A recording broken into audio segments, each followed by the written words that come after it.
Everyone? Yeah. Okay. Yep. Wait, no, you're gonna do the thing where you start early. It's 4 more minutes, dude. Hey guys, Tarke here for episode number 54 of Baeclast, and today we're joined by both Rory and Neon from ZiggyD, and thank you very much for sacrificing your evening. For anyone who doesn't know who you are, could you just please introduce yourself and what you do at ZiggyD?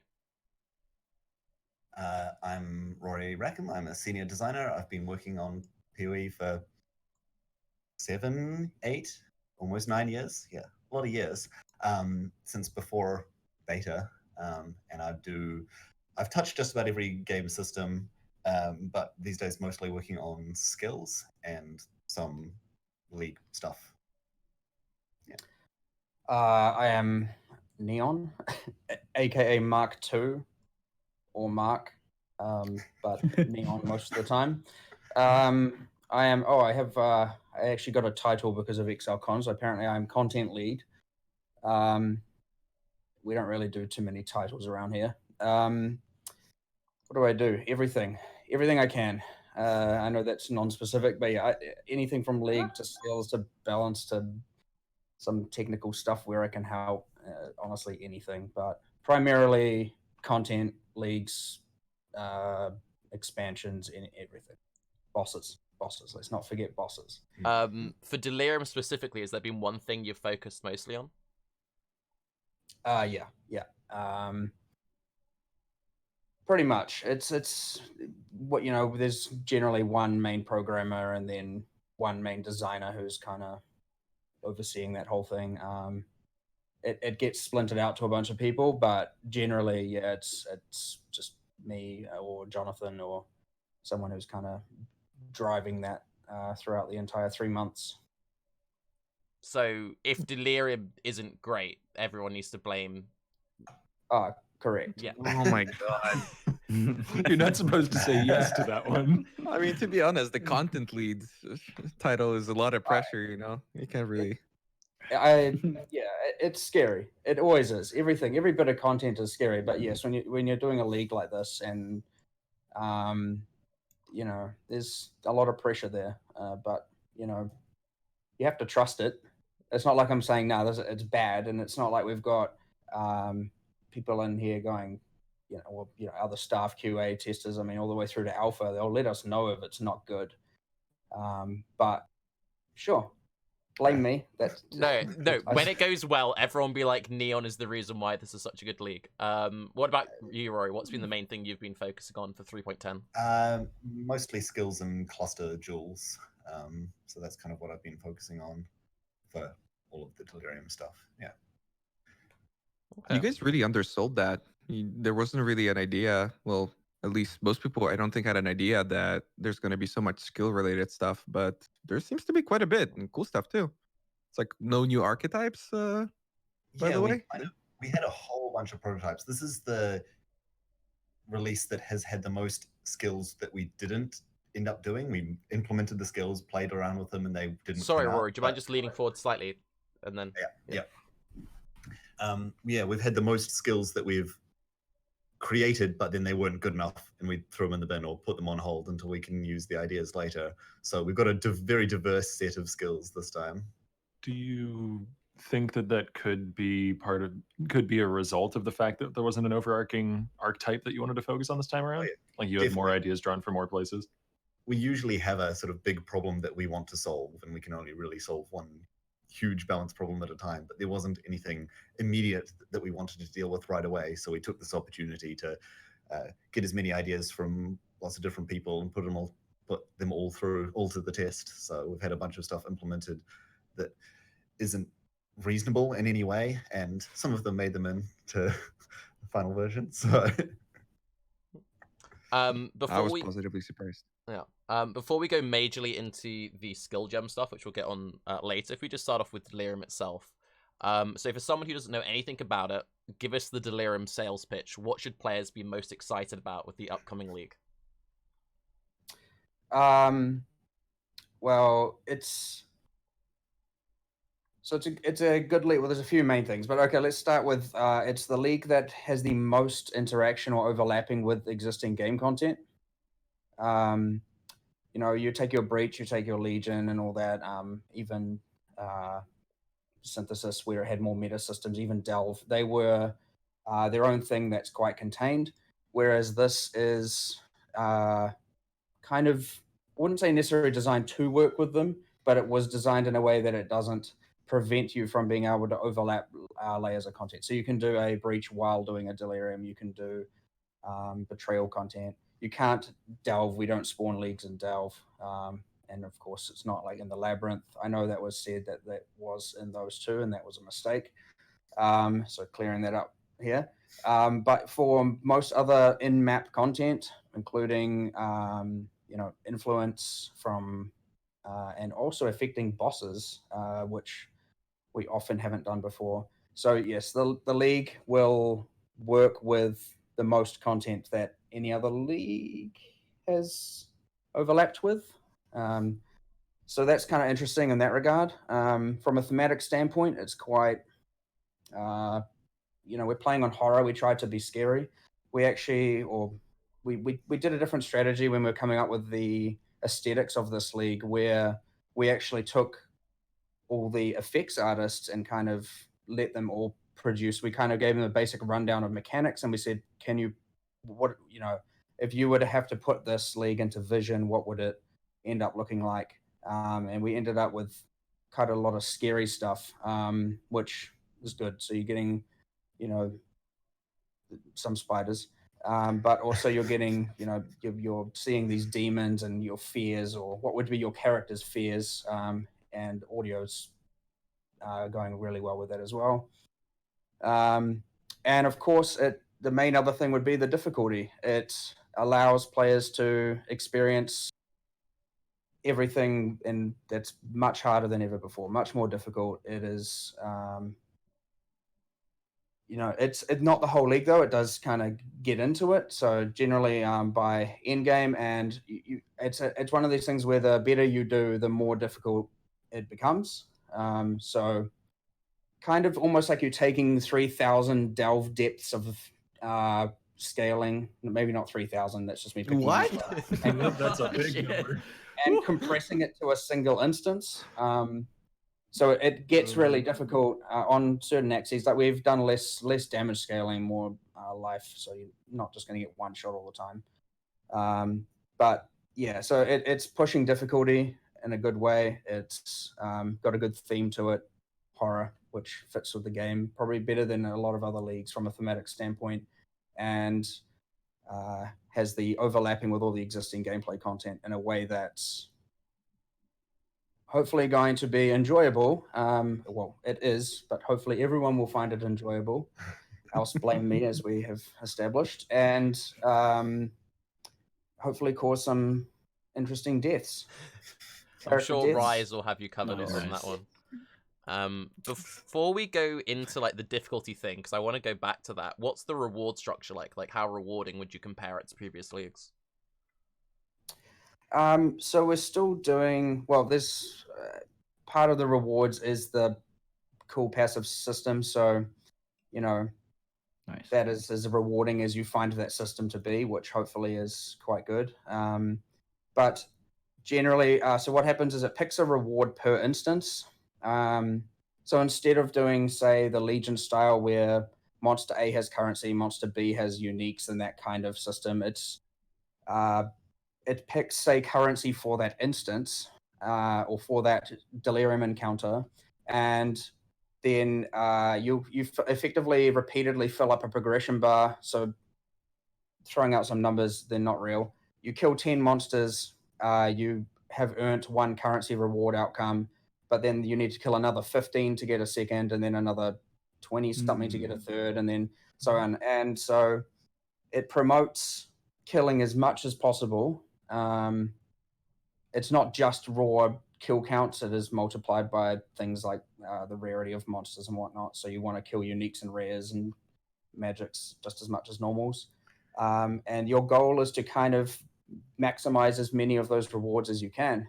Now, obviously, it doesn't have the same problem as we had with Domain of Timeless Conflict, which we learnt from, which was not to have a linear amount of kills to reward relationship, because that was obviously the build Headhunter, max out everything, and get as many rewards as possible. And if you weren't doing that, it wasn't worth doing.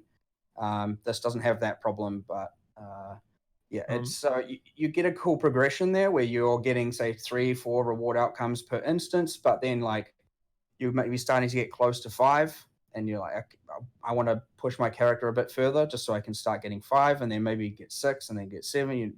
It's promoting, making sure your character is quite powerful. You're given that information as to which reward you're going to get basically as soon as you start the Delirium event, right? Yes.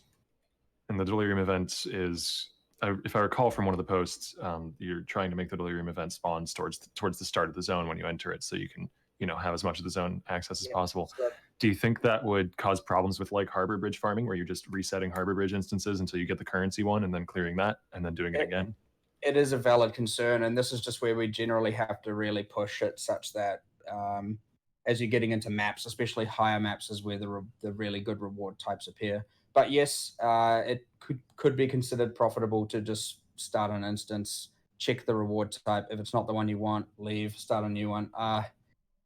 I cannot see a situation where that is efficient enough, but especially once you're having to consume maps to do it. Okay. But of course, valid concern. If it is a problem, we'll find a way. We'll find a way to fix it or address it. How significant is the boss impact of this, like getting to and killing a map or a zone boss, since the mechanic is designed to work with those? And you said that they multiply like rares and stuff like that. How significant is getting to that boss? It's so a lot of the scaling, even rewards and difficulty, are balanced based on the depth, which is the distance away something is from the start, but not like a raw distance. It's kind of like a pathfinder distance, I guess. So the router character would have to run, and as such, it could mean that a map boss has, I don't know, any linear map that's just start to end, strand or glacier, whatnot. The boss is going to be absurdly difficult. But you also may not be able to reach them in time. Yes, that is a valid point, that you may not be able to reach them because you can't. But a map like Coves, even though you might not know the direction, or say Mesa, the distance to the boss is a lot closer, and so the boss will be a lot more killable or achievable, which is interesting in the way that, and again, you want to kill it at maximum depth. You want to kill it there because we're going to have the right now, the monsters do give more and better drops the higher the depth, but also the splinters for the simulacrum. Is that how you pronounce it? I think that's how you pronounce that. Generally are largely depth-based for dropping. So you want to be killing as much further away as possible.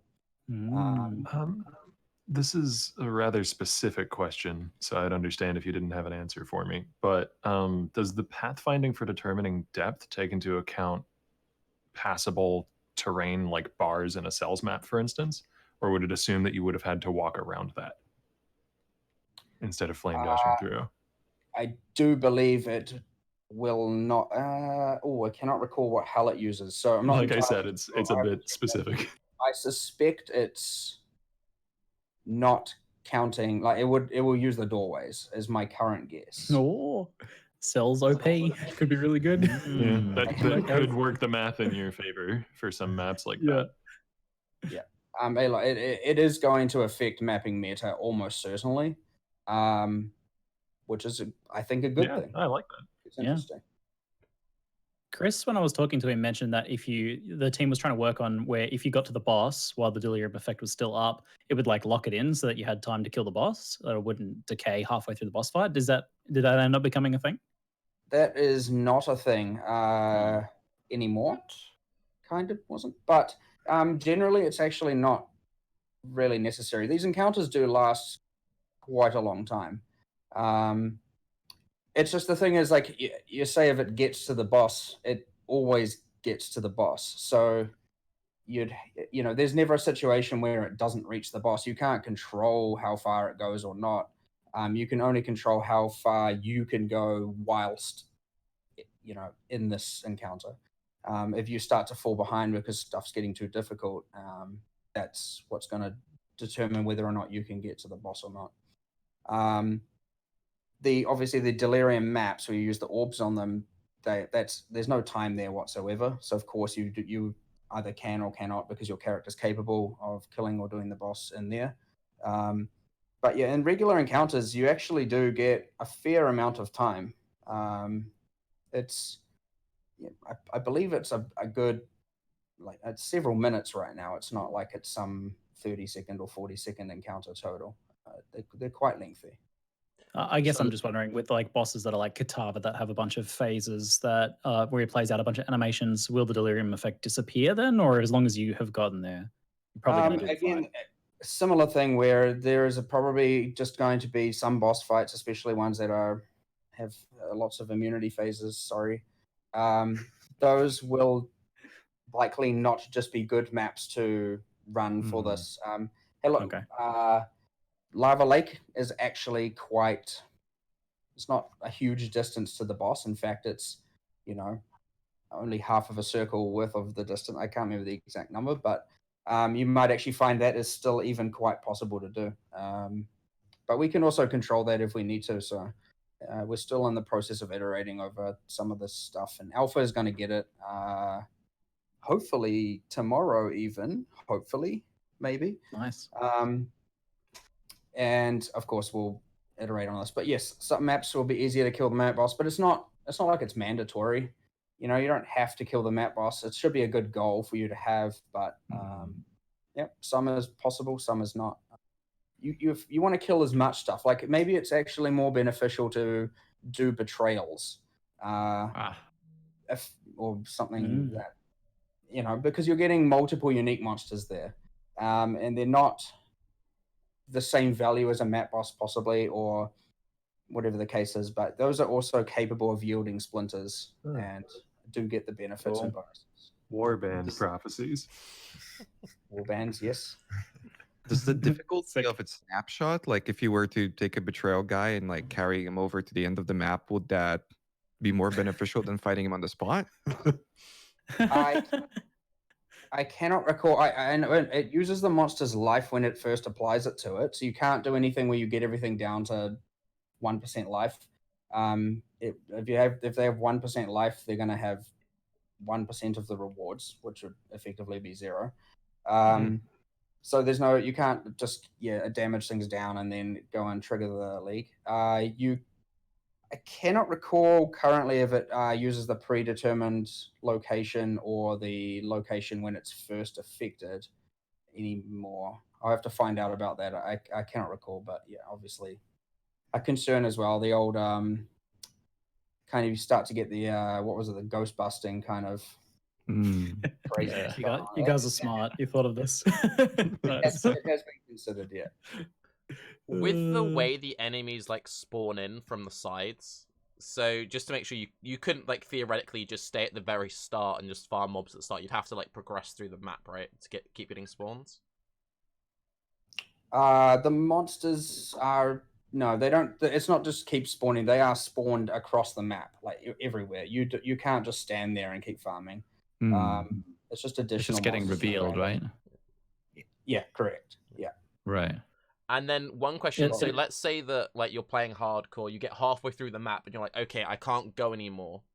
How do you then like end the encounter? Do you have to just stand there, or do you run away backwards? Or we are adding, it's not the most elegant solution, but we couldn't think of a better way, but either you let the fog outpace you, which is generally what would happen. But we are going to actually add a like a synthesis style fast forward button that just ends it, because the problem there is if you are clearing way too fast, and there's 2 minutes left in the encounter, otherwise you would actually just have to sit there for 2 minutes and wait for it, which is to get your loot, to get the bonus loot, just to get the loot, which is a no-no. Okay. So we are adding a method. I was trying to find a more elegant way to do it, but it was a little bit difficult. And all the loot's not like dropping as you're clearing, it drops at the end, right? Just to clarify. Regular loot drops like regular loot. Right. We cannot We cannot do the incursion style vacuuming for an entire map of loot. It is Probably going to crash the extremely instance. unreasonable. Yeah.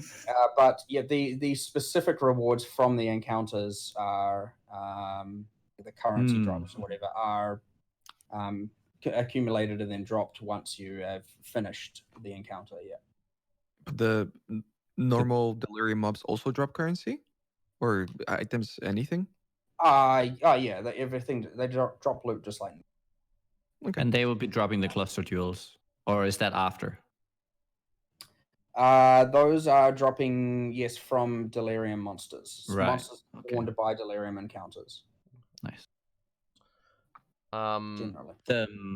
On the full Delirium maps, then how is the difficulty decided on the full? Is it like just full on Delirium, like max level, or does it ramp up over time as well? You get to apply up to 5 orbs. Each orb is 20%. Right. Deliriousness or delirium, delirious, one of those words. Right. But the And- difference between 100% and 50% is, well, between 20% and 40% isn't 20% It's- harder. It's Right. It isn't significantly linear. harder. It's like, yeah. It gets significantly harder, and you get significantly more rewards. Nice. I suspect the right answer is to apply 5. You have 100% delirious area. You're getting maximum rewards, maximum spawns, maximum difficulty. But that will be too hard for a lot of people. They You really do want to see Nice. those rips, huh? Like, Yeah, come on. well, yeah. Now, the way that actually works is that 100% or 20% or 40% is a correlation to this depth. So it's something like 4,000 units. I know that doesn't make a whole lot of sense to most people. Right. And so it's the equivalent of being a certain distance away from the initiator object in your given normal area. So it is which is the case with a regular Delirium. After a certain point, it does stop scaling the monsters because, and it is that same as that 100%. So the most scaling that could apply to monsters in a regular Delirium encounter is the equivalent of the map having 5 of those orbs applied to it. So you're basically starting at maximum volume, so to speak, and you're staying at that for the whole map. And there's no time pressure on it when you're in one of these influenced maps. So you could build a really tanky character just for surviving the maximum depth, even if you take it real slow. And these maps behave normally otherwise in terms of being maps. So like they'll inherit sextant modifiers in their region, they'll have prophecies, that sort of thing. Yep. Oh yeah, you'll want to stack them up as much as possible. Sweet. With the stacking and also for just Delirium in general, when you get to the breakpoints, is it just the mobs are harder, or are there like new mobs spawning, like harder base types of enemies or new bosses or whatever? There's not so much breakpoint. For a regular encounter, the scaling is very granular. There's not like all of a sudden it's harder. So you won't notice like here's 5 monsters per some. It's not like the density notably increases. If you were to take, it's the same how generally between a given small amount of delves, it's not like it's obviously more difficult. If you take say 10 units or very close to the initiator and something very far and compared them, you'll be like, okay, this is different. But yeah, generally you won't. Well, you'll see it in the 100%, the 5 orb maps, the Delirium maps for sure. But yeah, there's no breakpoints per se. It's just that with the maps you can apply 5 orbs and they do 20% each. So you could say those are okay. breakpoints, But I guess. just sorry to clarify. So it's not a case of different Delirium types of monsters. So you'll always have the bosses. You'll always have everything, whether it's like 20% or 100%. So like you unlock the scarier types, is what I meant. Oh no. The only thing that will change per encounter is the mod generation, and that's mainly just for randomness. You will have everything. It is just a sheer quantity of them all the time. Okay. The bosses aren't always there, but They can spawn anywhere in their zone. yeah, generally, yeah.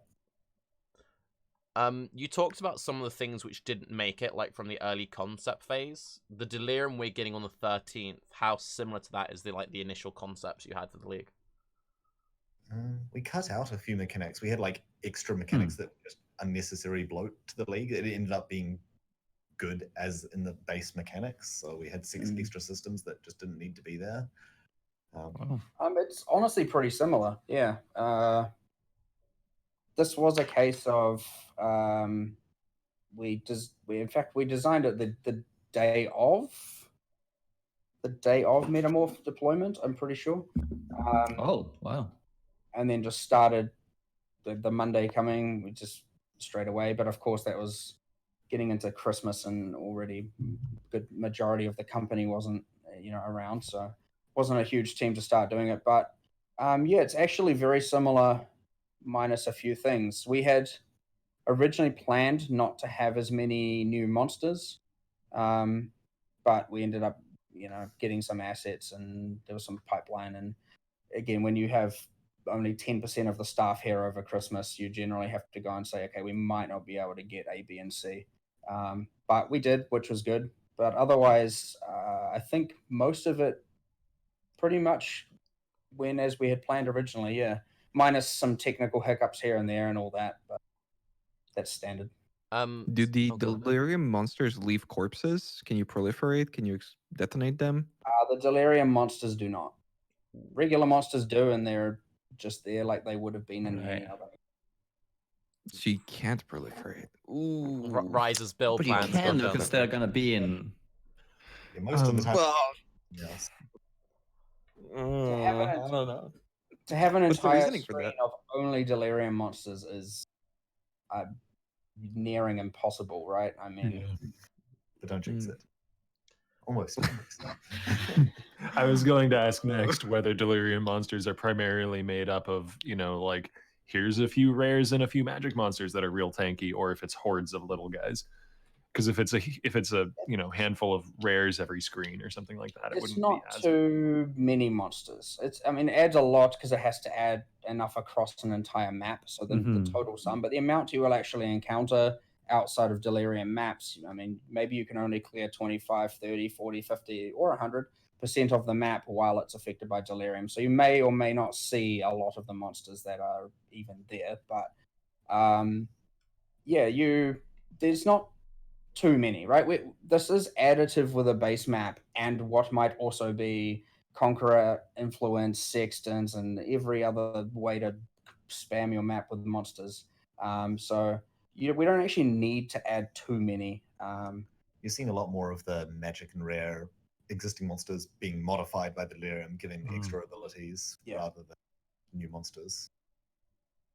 Yeah, there is a lot of modification to every other monster in the map. So you add the Conqueror Influence. You now can selectively say it's going to be one with Conqueror Influence, and then you can go and say, all right, I will, add everything else as I just mentioned before. And now, all those monsters that you added have been modified by the Delirium, or the character is seeing them as modified. And they are more difficult, and they had to have extra mods, and skills are going off, and it's not just about the Delirium monsters. It is also about how it modifies everything else. Are there concerns at the top end of investment, since we're going to have access not only to Delirium, but to, as you just mentioned, being able to strategically time when you get influence on a zone? Are there concerns at the top end of investment about stability of the zone? We have already seen some zones that are pretty damn nasty with the number of things going on in them. Delirium is going to be adding to everything. It is a valid concern, yes. It's the kind of thing where I guess we're at that point where we are, I guess, hitting that threshold of acceptability. And we possibly or probably are going to have to start, making sure we don't add anything more. And it's simple things. We say it is effectively power creep of a method of adding monsters to maps. And I guess if we're going to hit that point, or we already somewhat have hit that point, then we're going to have to nerf stuff or change stuff or limit something, or we're going to have to do something, right? But if we're okay now, and we'll have to see. I mean, we've obviously been testing with these most extreme cases. It's a large part of the testing that's gone on with Delirium so far. It's still within reason. You know, it gets kind of chaotic, but we've also done, you know, leagues where we spawn ridiculous amounts of things all over the instance, and they still somehow hold up just fine. You can't Delirium mean- blighted maps, can you? I wanted it, but no, you cannot. Look, well, I'm going to try and see if we can get that to work, but it might not be for the release. Right. For now, we've disabled it because it kind of didn't work. They just conflicted with each other. We'll try and make it work. I mean, I don't know if it's worth doing. I think it'd be great just for the Reddit Maybe. thread of my computer Yeah. exploded, my house is burnt down, GGG, what are you doing? You don't need a blighted map for that, though. That's what I'm saying. Like, this is. I can't think of another that would fit this description. This is like the first multiplicative mechanic we've had rather than additive, you know? It's not like a Prophecy Plague of Frogs. It's adding 7 packs or whatever. It's adding 20% to everything in there. It's really adding monsters that is more costly. And it's not that to an extreme. It's Okay. We're modifying monsters, sure, but that's okay. Adding stats or you know, speed bonuses, damage taken, life, whatever, all that stuff is generally okay. I mean, it's somewhat performance intensive, but not in a way that you'd notice. The spawning monsters is the main issue. I mean, more monsters, more pack size is just more stuff going on all the time, more combat. I mean, generally, just more stuff to fight. Whereas we're not really pushing it over a threshold here that's unacceptable. It's the blighted map. I suspect you'll actually find you'd probably just lose them because the monsters they'd be relatively unkillable. I guess it depends how many auto apply. But you'd probably just start it, and then in the first like 20 seconds, you're just like, oh yeah, I can't do anything. Right. One of the main concerns that people had when they first saw the trailer was the whole fog thing. Do you want to just talk about that? I mean, in most cases, the fog makes monsters more visible in the area and effects stand out quite a bit in it. So in terms of actual like combat visibility, it's usually improved, but not in every zone. Not every monster's effect has been optimized for fog. Yeah, we've got a few things like, obviously it's been something we're aware of. I can tell you, for at least personally, I don't find it that bad. I when I looked at the trailer, I'm like, okay, yeah, obviously people are going to say or bring this up. Like we knew this was going to happen. We have a way to control it. We can, and we have been obviously iterating over how kind of thick or intense it is. We've had numerous iterations of it. We've done things like, let's say you flame blast in it or just some other skill, the force of the explosion will like push the fog away or clean it up, and then it slowly comes back. And so we can use that thing. We apply that to a bunch of dangerous effects or anything like that, where we really be able to see it, and now it causes the fog to recede while it's there. And so it is in a pretty good state. Like generally when this is bad, you hear about it a lot internally, and it really hasn't been too problematic. But again, alpha hopefully tomorrow onwards, and there's a set of unbiased with people who haven't really experienced it before, capable of giving that feedback. But we can tweak it. We have You can always just turn it down, set right? it up in a way we can adjust it. Yeah. What was that? Sorry. I was just gonna say you can always just turn it down if it does be an issue. So we shouldn't be that worried, basically. Yes. Yeah. It is very fixable very quickly. Yes. The fog uses new tech that we've never really used before for our fog, so we have new powers never before available. One thing that we haven't really seen anything about, and Beck specifically asked you to put this question in, so you're allowed to answer it. Without giving any spoilers, what Fine. sort of fight is the simulacrum? Like, what is it? Without giving spoilers. Like, generally. What Talk it is. about Is the it- thing we don't don't know like a- anything about without Is it like a spoiling tank it. Tell Come us on. what it is. bank? Tell us what it is.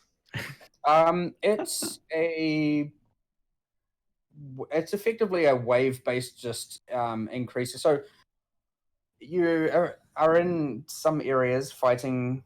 Well, you start a wave and then the wave ends, and then you start another wave. And every wave, it increments the amount of or how delirious you are, which is obviously the intensity, the mods, all that stuff. So it is largely just a self-contained, just 20. I think it's 20 waves total, going from 5% to 100% delirium. You start to get bosses after a while. You get a lot more Nice. monsters. The loot is all dropped at the end of the wave, and of course there are rewards. Like how the regular encounter has a currency one, the wave might have a currency one and something else, and then the next wave it'll have 2 or 3 others, and then the next wave 2 or 3 others, and so on, and it gets more and more, and you end up with Cool. 5 rewards all ticking as you're killing monsters. It will drop all the loot at the end of the wave, and you will then it will enable a stash, allow you to stash the items. You don't have to leave it. And then once you start the next wave, the stash goes away, and any remaining loot on the ground, it'll say it in red, and it won't allow you to misclick it immediately, but it'll say, deletes all the items remaining on the ground so that it doesn't just build up an infinite amount of clutter. But yeah, it's just that there's a few different areas it can pick from, and it starts off pretty tame, and then by the end of it gets pretty extreme. And yeah, there's it can get pretty difficult. So the idea would be, if you're powerful enough, do all 20 waves. Otherwise, maybe you get to 14 or 15. I mean, you'll have to learn at what point where you can get to, and then maybe a bit later you get you another one. Your character's a bit more powerful. You go back, hopefully get to wave 16, 17, and then so on, and hopefully eventually you get to a point where you can clear it or not. Is it time based? The waves have a duration, but it's not like it's a rush. Like you don't fail Right. it. You just get overwhelmed. If you can't kill monsters, then it's the same as you die to monsters. It's just standard you versus monster combat. But yes, Right. you'll get overwhelmed if you can't kill fast enough. How rare, like, how common should people... I know it's splinter based, but, like, how many days or weeks would you say people would be getting them? It was... I mean, currently, I think it's about every 30 maps you're getting one. I think it was... So, I mean, like that's more rare than blighted maps, but the idea is that the delirium maps fill this in between. So it's... and, of course, the more delirium maps you're running, the more juice, the more of these splinters you'll get as well. So it can... That's like better. It's better than Legion, right? Like, how did you guys pitch Legion at least for like the 4 or 5 ways? I cannot recall. Yeah, I can't exactly remember what we did there, but I do believe it'll... Well, that was a... I guess you get a lot of splinters, but they're not necessarily all of one kind. So we don't have like 5 different ones, because you'd get 100 Legion splinters well before you had 100 of one, and thus of 2 or 3. But sure, yeah, that was kind of a difficult one to balance, because we were balancing that around having 2 or 3 or 4, and then obviously getting 4 or 5, which was the real goal, was would take a lot longer. But yeah, this is more common than that. Yeah. Cool. Just from like a design point of view, this is something that Ziggy kind of touched on a while ago when we were talking about the whole hardcore and softcore thing. And it seems like you've been designing more like fail states into softcore, so there's like more punishment on like failing an objective. Is that something that you've been like going for with this league, since that seems very like core to its design? I wouldn't say it's a conscious decision. It's not like we're like definitely have something that fails. It's more we just come up with an idea and put it together, and often the resultant is that. I mean, technically, the weaker character this league is getting a larger portion of the rewards than they would have in other clear speed meta leagues, because exponential difficulty, but so you will get further relative to the total rewards, but we have tried to push I think challenge. it's been but- more about we want to create more reasons for players to push their characters further. And that implicitly results in things with more fail states because we have to create that incentive, and so you have to be able to fail. I'd say it's more like that. And we noticed this obviously with the end game blights, where regular blight encounters just became, for a lot of people, just super remedial. It didn't matter. Even blighted maps for a lot of people just became, there was just nothing really there that was too challenging. Also, for a lot of people, still very difficult and whatnot, but just wanted to create a bit more character development at the high end, the sense of you wanting to push your character further so it wasn't finished so fast. On that theme, how would you like reflect on Metamorph? Would you say it was kind of where you wanted in that sense, or? Metamorph was tricky because it was so spiky in the difficulty, which was partly the nature of the beast. Like, we couldn't make a boss building league that didn't feel like you had such extreme highs and lows. If we wanted to use the actual abilities the bosses were using. That was a tricky one. Yeah, I mean, I don't know how I feel about all that, to be fair. I died quite a few times during that league, and I don't know what to do or how. I just kind of became, I think, which isn't, there's that self blame going on there. I'm like, what? Oh my, why have I done this? Yeah, but yeah, there was a bit of, I guess the lab is if we're on the same kind of how to metamorph push your characters. Well, I'd say if anything, the lab was easier than regular content, so that was not exactly ideal.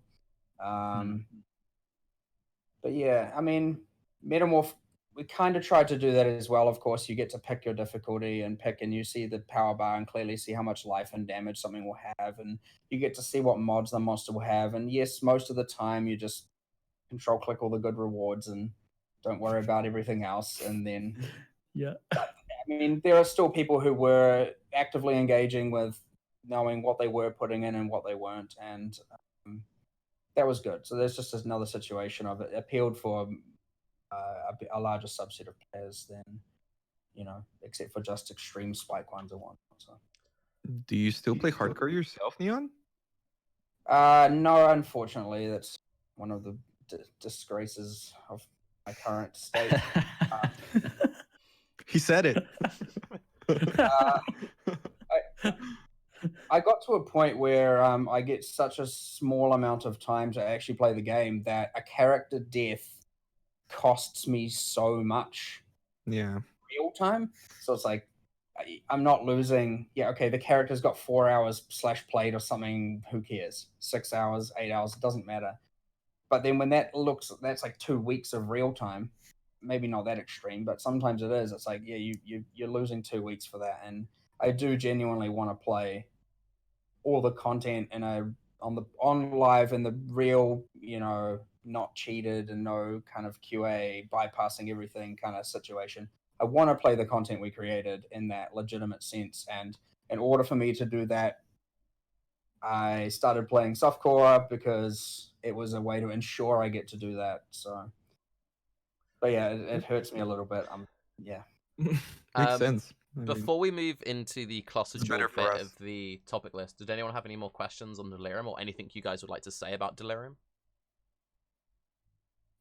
On like difficulty, Metamorph I think was really good, especially as a hardcore player, because it actually made you engage a lot in the in just, I don't know, in creating all the different boss fights. So that was like really cool. But when you then go to Delirium, will monsters have similar, say, like explodey effects on the ground? Will the level of Delirium make lingering effects one shot you like 3 times over?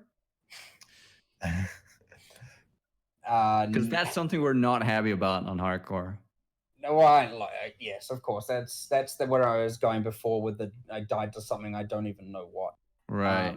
That was a straight up failing of telegraphing, and the whole metamorph was just that black goop on top of the same color, on top of the same color, on top of you couldn't even see what was happening most of the time. Yeah. I mean, it wasn't like, as a hardcore player, I don't think it was that bad because it made you had to make choices and actually figure a way out to survive it. You could never be ambushed by it either. Like if you were doing a metamorph, you built it, you put it there. Like Delirium, sometimes the mob is going to jump out of the mist and ambush you, quite literally. Yeah, but it doesn't go so extreme. It's not like we're setting these things to go from dealing 1,000 to 20,000 damage or anything. Okay. It shouldn't. During the start of the Delirium, you'll figure out what abilities the special abilities they're using are. Right. Be prepared for them later. With the mods, we've erred on the side of like higher telegraph time instead of just like it instantaneously happening. It is all quite forgiving, I guess, for a player. They get a lot of time to see what's happening and learn what's happening. It's not going to be a about case like older someone's... mechanics? Oh, go on. But what about older mechanics, like DD and spikes and all that kind of thing? Like just things that people already consider kind of bullshit, or bears, for instance. Like one of them will like one shot you under the fog or whatever. No, I mean the bearers aren't even affected by it. It doesn't change those at all. Nice. Spikers, I mean, it will affect them, but not in any drastic way. Most things, they're changed. Well, the way their damage mitigation scales is much higher than their damage. We learnt, as much as people like deep delving, it does get to a point where you just kind of can sometimes just get one. We're not doing anywhere near as much damage scaling on these things as much as we are adding tankiness for time and adding mods which are telegraphed and good. So yeah, the existing spikers, they'll still be spikers, and yeah, kind of unfair, I get you. But they're not going to be any notably worse than what they are. And then all the new stuff we're adding is the new way of doing spikers if we were to do them, which is you see it coming and you have a chance to get away from it. Not actually. Speaking of that, in the trailer, we did see at least one type of mob that does explode after delay, since they don't leave any sort of corpses. And it does seem like it just releases a bunch of spikes. Can we destroy those, or can we freeze them to get rid of those attacks? You cannot stop that from happening. But I don't know.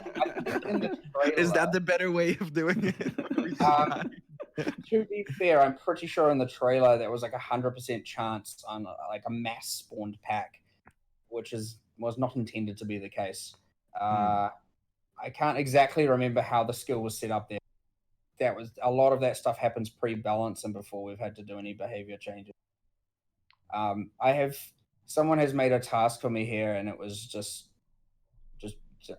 some sort of profanity with that monster's name at the start of that was just the entire task. And I was like, yeah, that's fair. I agree. If generally, if you're going to be upset by it, we probably are as well. It does slightly conflict with me wanting to kill players, but I want to kill players fairly. I mean, remember, I was the one that, I guess, this is a bit fair, but remember, I died to that volatile golem. I hated that mechanic so much. I remember. Because I can't read, or I'm blind, or whatever the case, I'm tired, I just die to something that has no level of telegraphing. And I know I don't always get this right and kind of sometimes mess it up and whatnot. We do nowadays try to make sure everything is a lot more fair.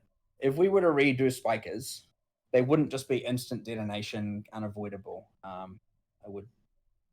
They would be telegraphed animations that have limited distance projectiles or something like that. I mean, you guys have redone spikers in Synthesis. Like that, I imagine, is the version you're talking about, where the corpse lies there for a second and then a volley of projectiles lands instead of instant. That is a perfect example of it. Yeah. All right. I'll Except get the to part chat. where it scaled with extra projectiles and insta-killed you. Don't get Moving hit into in the extra cluster- proj map that you chose And to that run. covered the whole screen. We could spend So, I 20 think this hours is- saying porcupines are bullshit, so I'm going to try and scoot us on a little bit, sorry. Also, Rory, this will be mostly directed at you since it's cluster stuff, so you might need to lean into the mic a bit. What was the main inspiration behind the new cluster system that we're seeing? We kind of thought about doing. Like, we're always thinking about what crazy mechanics we can add to stuff and to every aspect of the game. Cluster jewels, well, doing stuff to the passive tree. We're always trying to think of what can we do to the passive tree that we haven't done before. Sometimes for league mechanics, sometimes people come up with crazy ideas. This one originally started, I think we can say it's with our version of, we wanted to do our version of rune words, combining certain uniques together to do stuff. Yeah. But There was somehow a conversation about rune words that turned into this, and so I can't. Yeah, it was a bit of a weird conversation, but yeah, we wanted to do something with rare items rather than a bunch of different unique items with variations and things, and so creating basically rare passive trees, modifiable passive trees, kind of came pretty naturally. I think we kind of decided we wanted to do this. There was the big question of whether this is just going to be a core mechanic, like can we just do it as a core mechanic that comes out at the same time as the league, but Mark and I both pushed for it to be league specific, so it was a real exciting thing for the league to draw you into it, and a way to also test it, you know, in a 3-month environment before putting it out into the wide world of wealthy standard characters. so no, you can get them on standard during the league by doing whatever means people do to get league items on standard during the league. Ritual sacrifice. Yeah. Was this a matter of like actually sitting down and designing 280 notables, or did you have them like laying around like 280? That's pretty extreme. We sat down, we came up with the different clusters we wanted. We said, okay, we're going to have one for axes and swords, we're going to have ones for chaos, we're going to have ones for damage over time. Just went through the list of all the different types of wheels you can get. And then we said, okay, we need notables for them. Okay, we need more notables for them. There's not enough variation. Okay, we need some more notables. Just to keep designing notables. We had 3 different designers just adding stuff to the list. And then we cut a bunch out, you know, cut 20 of those notables out from each wheel, and then say, okay, we still need more. So the 280 was just what we ended up with as enough at the end. Some of the clusters have more variety on their notable just because we had more designs for them. Come on, let's have as much fun as we can with this and put as many crazy things as possible. Some of them just have 5 or 7 different notables available to them just because there's so much you can do with chaos dots. That kind of stuff. Okay. With how they work, so let's say for example you had a chaos enchant like jewel drop. Does that have access to all of the chaos notables? Based on its level, if it's a high enough level, it'll have access to every most of the chaos themed notables. Some of the chaos resistance ones are only on the chaos resist small wheel, but some also are found on the chaos dot multiplier, and some are found on the chaos damage wheel. And there's some sharing between the stuff, so it's not entirely clear what the notable pool is until you've rolled it a few times and you can see what's available. Since you said the eye level matters, is there going to be a thing like we need eye level 86, or is it going to be like a bit tamer than that? Currently, the highest is 84, but I'm not making any promises on whether that's going to stay and whether they're going to be. There might be a couple of ones that we make super chase, but we'll see. Cool. We'll see. And we're still doing the last sort of tweaks on how easy it is to roll great versions of these and adding different tiers to the small node modifiers. I mean, that's cool. Like, that's one of the ways, because you were saying earlier with Octavian strat, you wanted to push people into higher maps, and it's Delirium only. It's a way of making sure people do that high-tier Delirium stuff, so. Since the enchants can't be modified, there's been some concerns that, oh, you'll never get a good jewel because they'll be too rare. Like, how common, realistic should we expecting them to drop? And then stuff like generically powerful, like life. How common would something like a generic life jewel kind of be? So there's the three sizes of the jewels: the large, the medium, and the small. The large is almost always just pure damage, and that's the common one. That's the one you'll get quite a few variants of. And there are general ones that are just spell damage, and then there are ones that are more specific to elements. So, and the ones that are more generic, more common. So you'll get common ones, but the best possible versions will be rarer. Then there's the medium-sized ones, which are often utility things. Well, there's dot multiplier, but there's also war cries and totems and traps, sort of more specific mechanics. And then those are rarer than the large ones, and the rarest will be the small ones that are just defenses.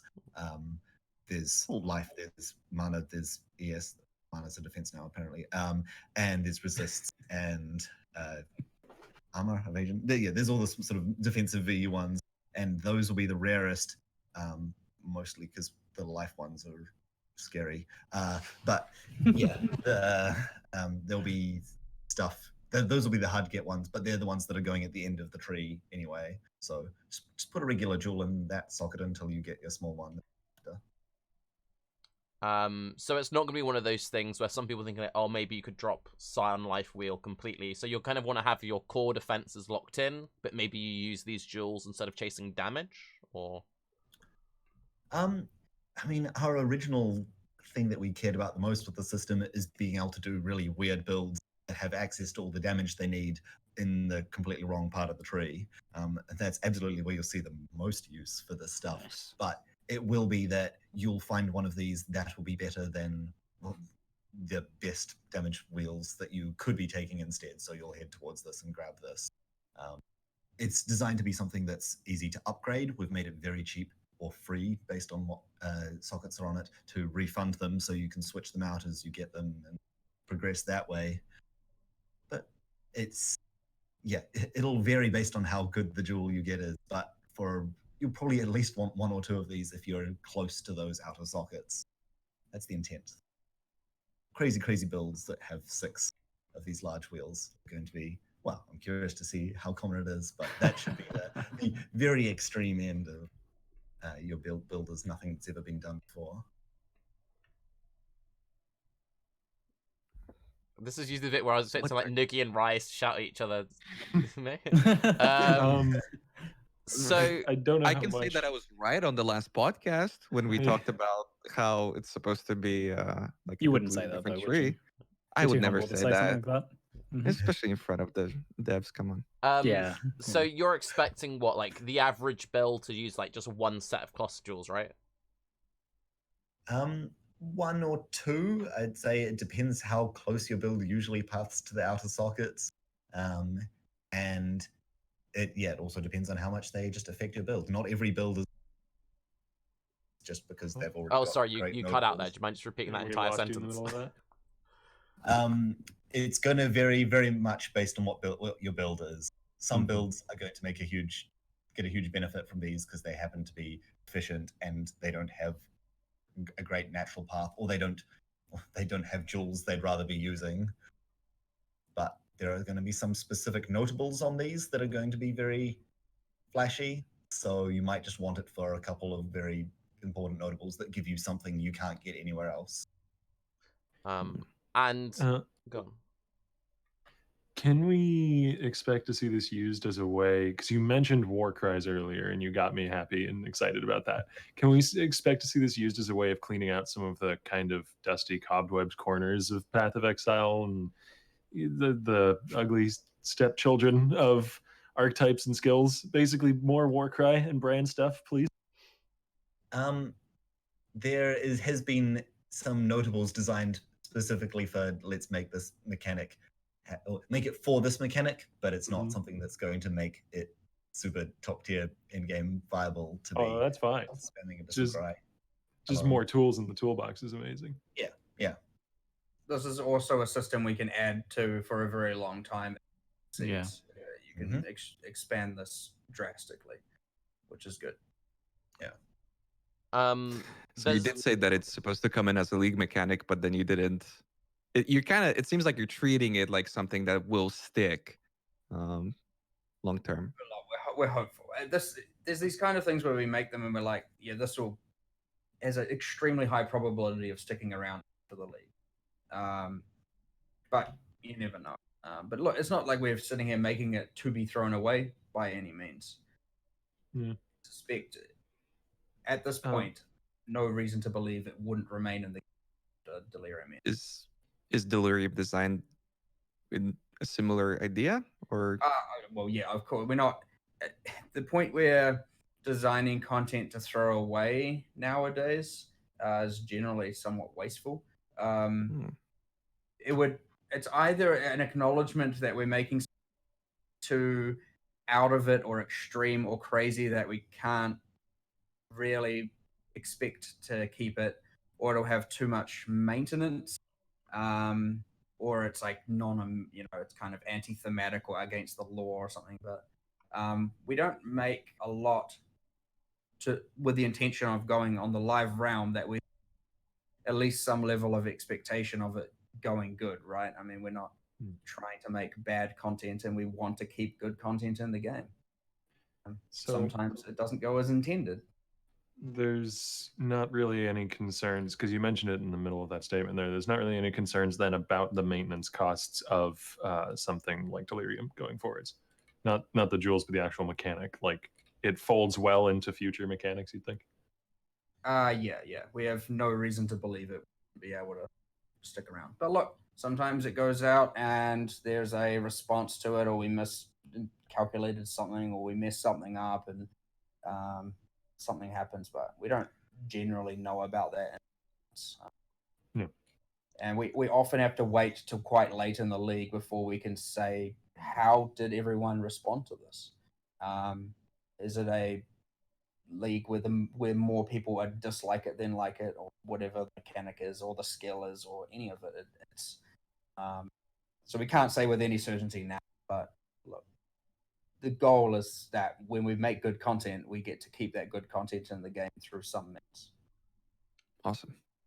Finally, on the cluster jewel thing, before we move on to some more generic boss stuff, for the people who are still like, I don't see why you'd want cluster jewels, they're underwhelming or too complicated, do you have anything you could kind of say just to put those people's minds at ease, or tell them to go away? Or we've got a lot of special notables. You'll see all the notables very soon. We're going to show off all 281 of them. There's a bonus one there. I just slipped an extra one in there. So if you look through all 280 and say none of these have anything that is cool for me, then I'll be surprised, because that's a lot of notables. Tell me when they come out, but I find it unlikely that there's no reason to never consider any of these for any build you do. That's silly. I'm not saying you're silly, but it's implied. But they're also by no means mandatory. You don't think they're good, and everyone else, so be it. Don't use them. That's fine. You're probably in the minority based on what we can perceive at this point. But yeah, that's your choice. Again, you build the character the way you want to build your character. I'm just saying, get ready for those. Why does Mathos build only have 70 skill points? Reddit threads. Like, it's gonna happen a lot. Yeah, on that topic, how does this integrate into, well, at the very least, the passatory planet on the website, like the official one, let alone part of the building and so on? Oh boy. You'll be able to see the jewel that someone has socketed, and that will tell you the notables that jewel gives, but you'll have to guess at which points they've actually spent, I guess. Yeah, I think our web program is not very happy with it. One of them is not very happy with us right now. What about jewels branching off of jewels? Yeah, I've walked past their computer a few times and seen it open, and I'm just like, I'll just not bring it up. you don't need to like everyone in the office. It's fine. I was gonna ask if you're the only two people left in the office right now, but I guess there's a third, huh?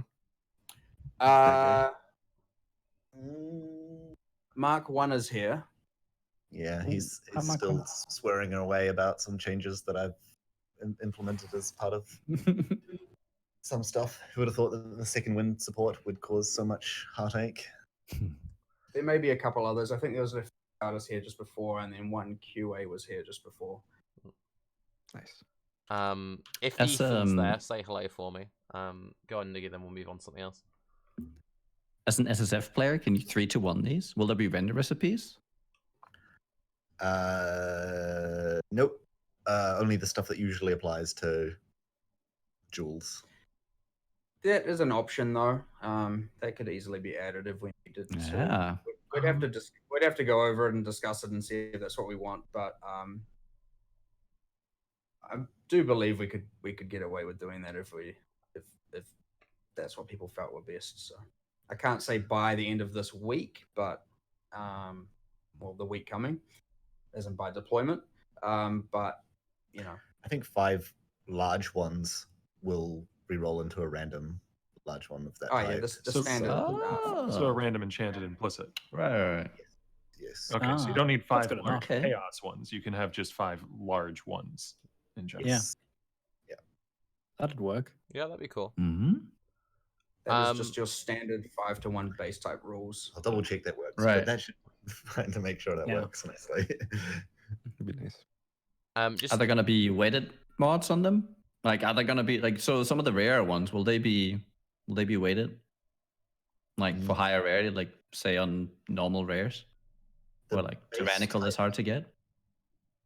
There will be mods that at the moment mostly are small modifying mods. Are the most they have tiers and they have weights, so it's harder to get the best possible ones. There are certain notables and multiple dual sockets on the large wheels that will require a higher level, and it's harder to get 2 dual Okay. sockets on a large wheel than it is 1. But it's worth noting the two dual socket mod is a single mod, so it doesn't take away from the fact that you have the 3 notables there as well. Oh. just to keep us moving along, since I know we are on a timer. Last league we saw significant buffs to the health and resistances of bosses. I'm just curious, like, do you guys consider that a success? Do we need to do more, not enough, or too much? Some stuff got missed out. I don't know if it's been patched in already. Some unique maps, but some of that's in a dire need of some overhauls and improvements anyway. But the overall, I mean, I consider it a success. I think we were generally quite happy. Even playing on live, it was sometimes hard to. I'm like, we're killing Shaper or something. I'm just like, how did we buff this by this much? I still feel like it. And yeah, that might not be the common opinion, maybe, and there's probably a lot of people who are finding it a lot more difficult now. But sometimes, yeah, we're killing a boss, and I'm like, this thing has 3 times more health than it had last week, and it's still dying instantly. Air quoted instantly. So I don't know. I mean, that's coming from my personal perspective, and internally, I think most of our employees who are playing on live appreciated the change. But yeah, I think it went well, and I think it has helped. Again, with that same thing of wanting to have people push their characters further, develop them more, have a desire to have their character be maybe not gearable in one day, and then you hit this minimum amount of gear, and you're like, yeah, I'm never going to need anything ever again because I could kill everything in the game with this trivially. So I think it's, again, created a need to gear characters further than before, and I want that. I want more of that. For what it's worth, for me, you've definitely accomplished that. I would usually just get 1 set of gear. Maybe if I was in Trade League, I'd trade twice and then just be done with it. But now I feel like I have to prepare better. So thanks for that. Very cool. Yeah, it motivated me to craft a lot more as well, which is something that it's turned out I've enjoyed a lot. So I definitely felt that as well. I was surprised how quickly I felt like I adapted to the changes, because at first at the start of the league I was like, whoa, this is way harder. Everything's so much harder. This is a new game, or like going back years in terms of difficulty. But I don't know. I felt like myself and other people adapted to the changes pretty quickly. Did you guys expect that? Yeah. I mean, it was anything we've noticed that players generally overcome the challenges we give them kind of much quicker than we expect them to. So that's a recurring situation. Yeah. I think You said it yourself that it felt like with some builds you're still like killing the bosses too quickly. People often say stuff like summoners or impale. Is that a top end that you like, or is that going to be brought down, do you think, at some point? No. I mean, summoners will definitely get brought down. Sorry. Nice. Some stuff. I'd say my personal main problem I have with that, or those kinds of builds currently, is they do hit that point of very high DPS or boss kill ability without much gear investment. I'd like to drive them to be more gear investment and less free DPS from the minion. But yeah, there's some stuff in the works balance wise, and I don't know when we're posting all the balance notes, but it'll be in that when we do. We haven't already, right? No, No. I think we're hiding into the patch note. Oh, okay. So well, patch notes New Zealand Wednesday, I guess, Yeah. is generally on theme. So yeah, it will be in there. Or if you're on Alpha. Since obviously quite a big part of last league when it came to bosses with the Cirrus thing, I'm just curious, how did you feel about the original Cirrus fight, the community reaction, and now its current state? So there was some bad. Overall, I still kind of like it. I like his skills. The running out of the meteor. I like the corridor skill, but it wasn't obviously played as kind of intended. It did kill some people though, in ways that it was designed to, and that was cool. It was meant to be punishing for ranged. I think a lot of his, yeah, I avoided saying, but the obviously it wasn't good with things like there was sometimes blocking and you couldn't get out of the maze. That was just straight up terrible. And it was a kind of an already. We lost them for a No. second. No, we'll get them back in a bit. Hang on, let me Dead at them. cast. They're coming back now. Cool. Give them a second, chat. That was Chris cutting the line saying, don't you dare talk bad about Cirrus. Cirrus is the perfect boss fight. Don't say I can't anything believe bad. you talked them into answering that what simulacrum question. I thought the document clearly said that do not. Anyway. I like how his anti-spoiler version was basically mega spoilers. I'll quickly try swapping the region to Sydney, so everyone's cams go down for a second. 1 sec. Hog. Sorry about that, chat. Cam's died. Can you Can we guys hear hear us? us at all? Yeah, we can hear you. Yeah, we can hear you guys. Okay, we just can't see you. Is it plugged in? Mine. Is it plugged in? Have you checked your printer cables? Might have to switch the camera off and back on, maybe. I just have to imagine what we look like. Oh no! Hold on. What a disaster! It's not that bad. That's fine. I'd much rather your end crashes than my end crashes. So you're right. To be Tarke. fair, it was going pretty good until Yeah, I was the just walking microphone over to the fault and office. everything. I was just walking over to the office to make sure that they're okay. Giving them a hand. Yeah, Ziggy was just turning on and off again. Just Hey! down the road. Oh, hey. I see a couch. Yay! Nice. That was genuinely an actual case of turning it off and on again, and it worked. Nice. I knew it. I want to turn change the itself off, region. I guess. Yeah. I don't remember where we're at. Cirrus. Noogie dying. Yes. Sorry. It's just everything was a little bit too unfortunately buggy. Little bits of problems here and there. Of course, the storms technically were doing what they intended, but just not in a good way. We accept the fault with all that. As much as it's not an excuse, that was just after ExileCon, and it was easily the most hectic, busiest ruckus of a time that we've ever experienced at this company. To the point where we were frantically working on that boss until, in fact, till the hour of deployment. After that, beyond it even, like there were just, I was changing and changing and changing and changing. It's never been so like, close on that one. And things like the storms not going to the entrance, we had actually fixed. We just didn't manage to get them on live. And then there was a little bit of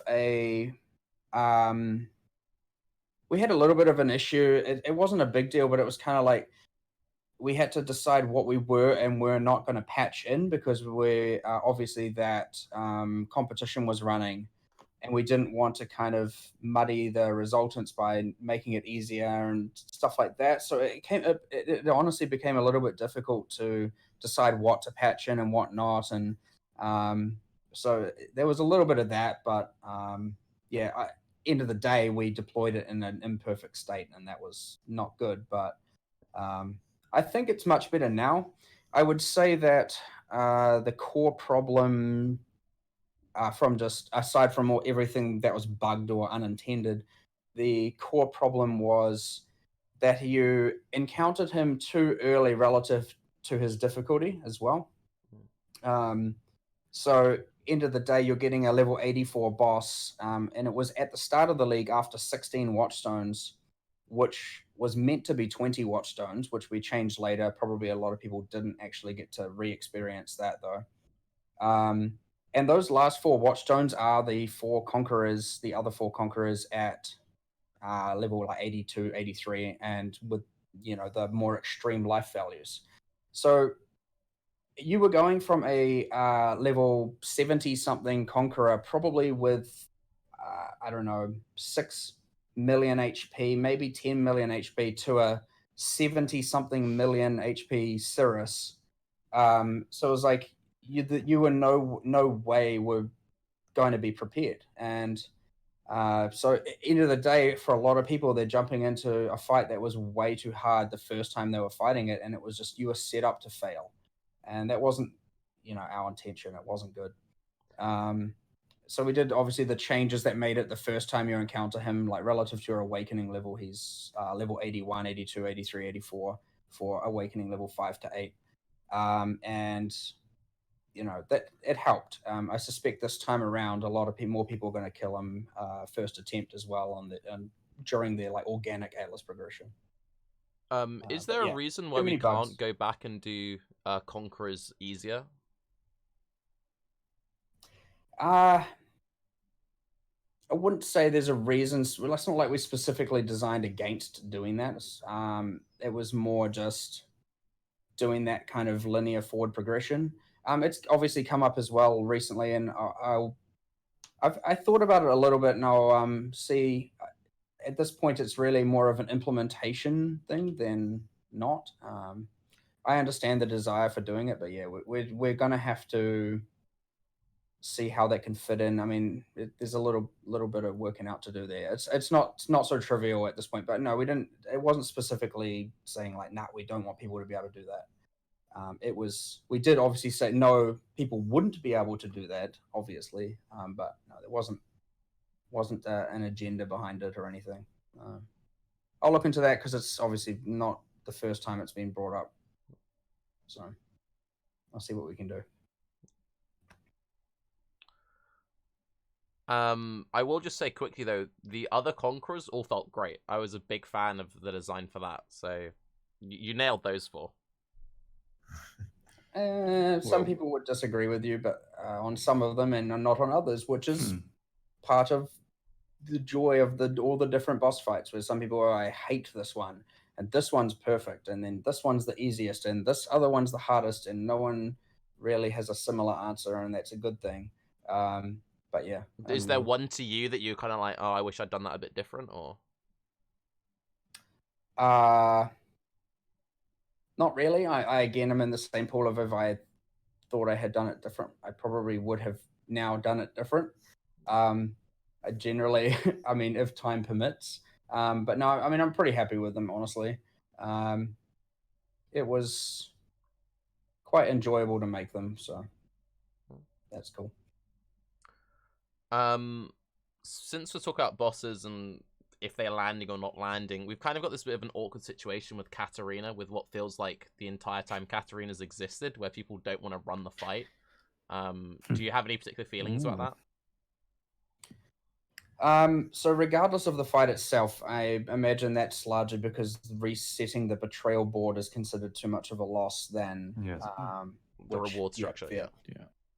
So this has been an interesting process, and it occasionally, I wouldn't say falls off the radar, but kind of, becomes, comes up, and either the community brings it up or whatever the case is periodically, and we're trying to address it. But so what's happened is we started off going and saying, okay, well, we'll reduce the amount of reset she does when you kill her.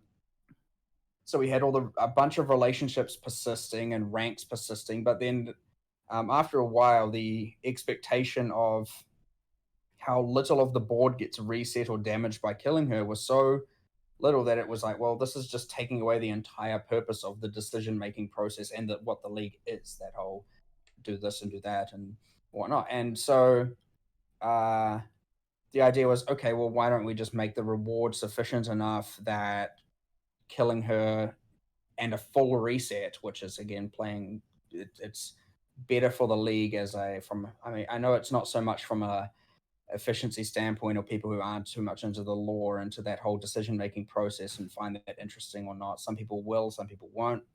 But the idea was to, fully reset it and give enough rewards to the point where you'd still see it as worth killing. And,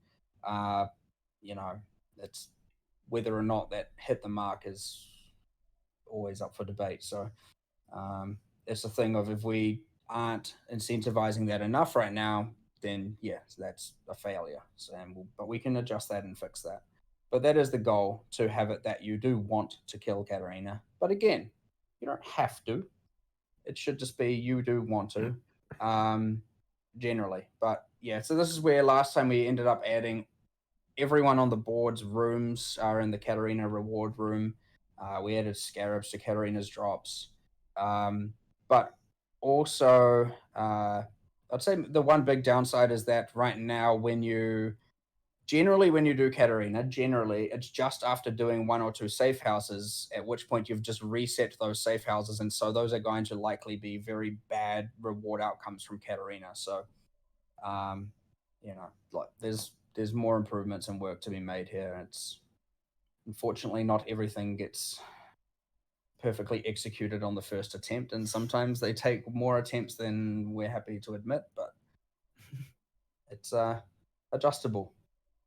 There were patch notes where the changes that a lot of the community members were expecting seemed to have been supposed to be implemented, but then nothing really happened. Was that like a last change thing, or I don't know if what was that for? I think it was like the relationships were meant to change after the kill, and then the relationships didn't change.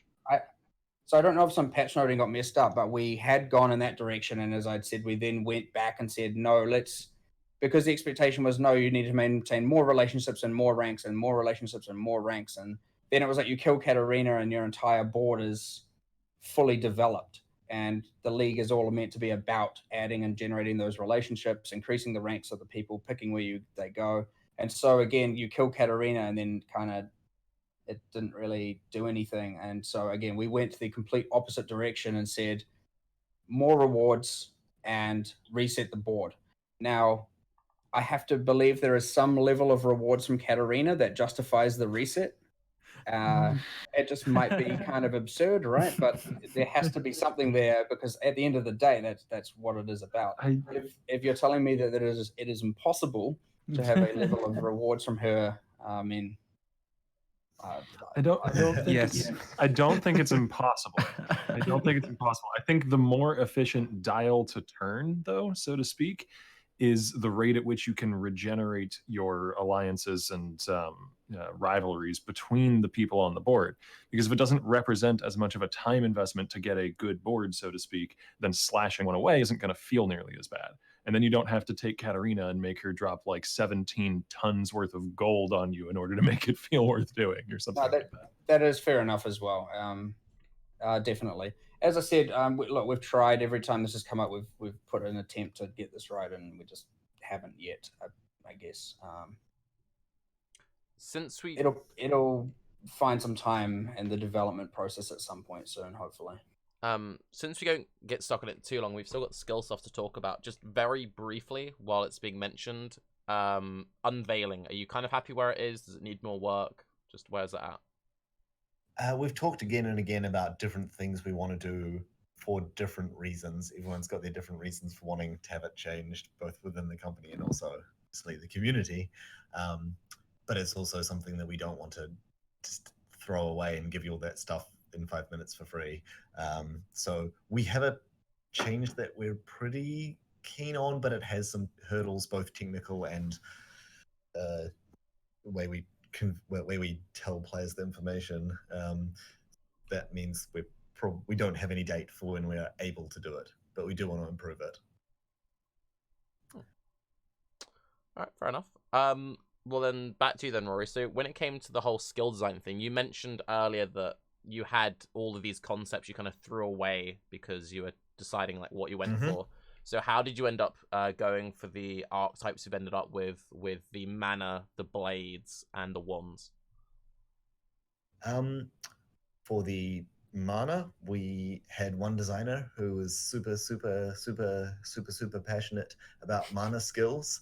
And he'd been pushing. Yes, that's the yep.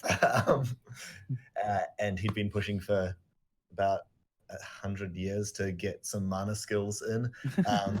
And so we tried out a whole different variety of ideas, like pushing the ideas past people, and kind of came in these sort of three very different directions. The mana, the arcane cloak, is it? The guard skill for mana was his.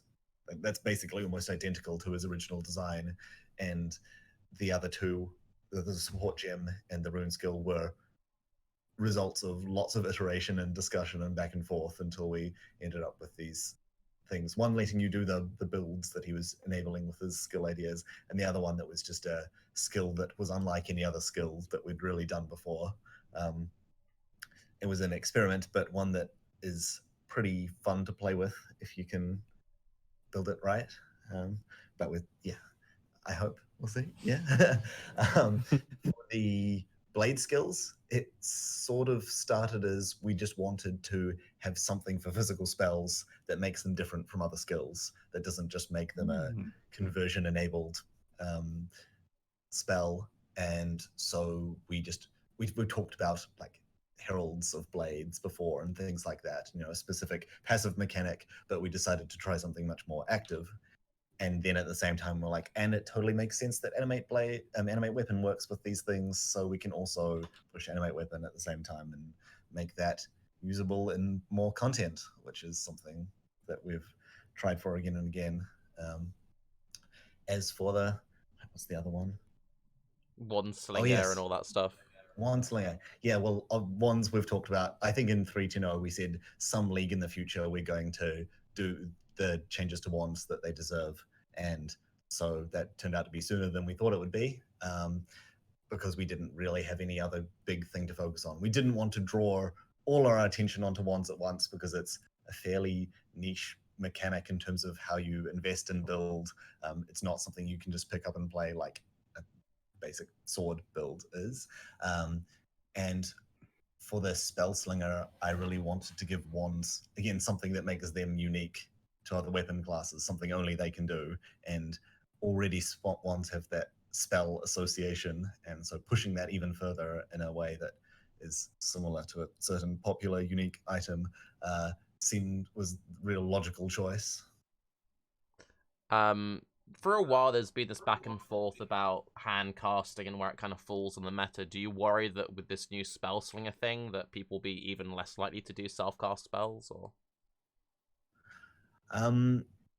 Yes, but we intend to then do things to bring people back to it if it really just completely falls off the radar. I mean, I'm hoping that the physical spells will have some hand casting use, even though the way that Blade Burst works kind of lends itself to doing some combo triggering casting. But it's definitely something on my mind, and even something just today that we were discussing of, can we do stuff to push it without pushing it too far?